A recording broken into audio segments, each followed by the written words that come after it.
When someone is in medical distress, they might need CPR, but as Eden reports, there's another type of CPR many of us could use from time to time.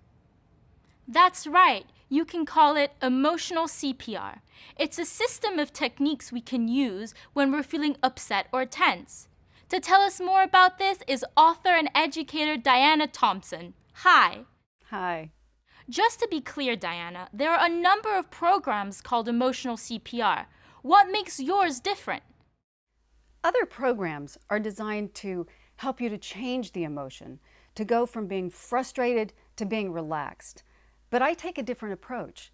I believe that emotions are energy. They're energy in motion. And when you capture that energy, you can direct it where you want it to go. So my technique is created for young people to help direct that energy to solve problems like taking a test or going out on stage or working through a challenge with a friend. What are the signs that someone might need emotional CPR? When someone needs medical CPR, there are three things that happen.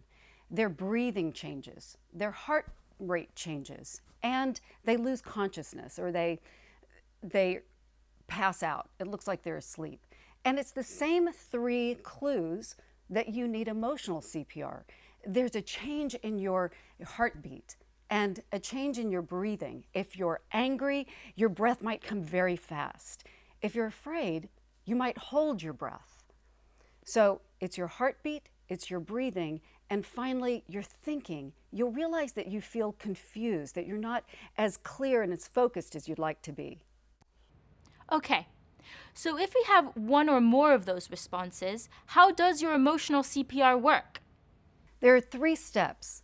The first is to feel the energy in your body, because that emotion is just energy, and it's actually there to help you. Most of the time we try to push away from it and resist it, but when you feel it, then you're able to capture that emotion. Feel the butterflies in your stomach. Feel the tightness in your shoulder. Feel your heart pounding. And know it's there to help you. You don't have to be afraid of it. Second is your breathing. You'll notice if you're angry, your breathing will come very fast. And if you're afraid, you'll hold your breath.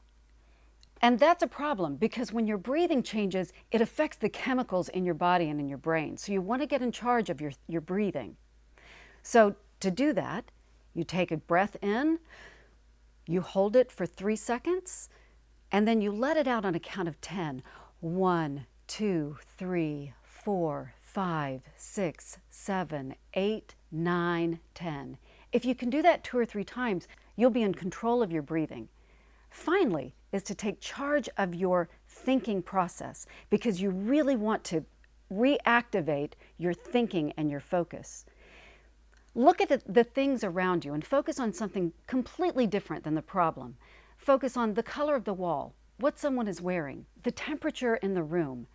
When you reactivate your thinking, then you can turn and shift that focus back on the problem at hand. Ask yourself, what's the problem and how can I use this energy to help me solve it? So when you say reactivate, it sounds like rebooting, like the way if we have a problem with our computer, we can reboot our computer. Is that what you're talking about? That's exactly it. You want to turn your attention to something completely different and then come back. It's a lot like rebooting a computer. Interesting. So in addition to being an educator and an author, you're also an actress. How did your work in theater help you come up with emotional CPR? Well, most people study emotions in textbooks or in clinics or by studying other people. But as a performer, I have the opportunity to study emotions from the inside out. As an actress, I've studied the emotions of the characters that I've played, and I've had to deal with a lot of my own stage fright and emotional experiences in performing. So how did you overcome your stage fright? The very technique I'm talking about now, emotional CPR. Great. Thank you, Diana, for speaking with us. Thank you. There's an old saying that you shouldn't let your emotions get the better of you. That's why knowing how to take control of your emotions can help you be a better you. For Teen Kids News, I'm Eden.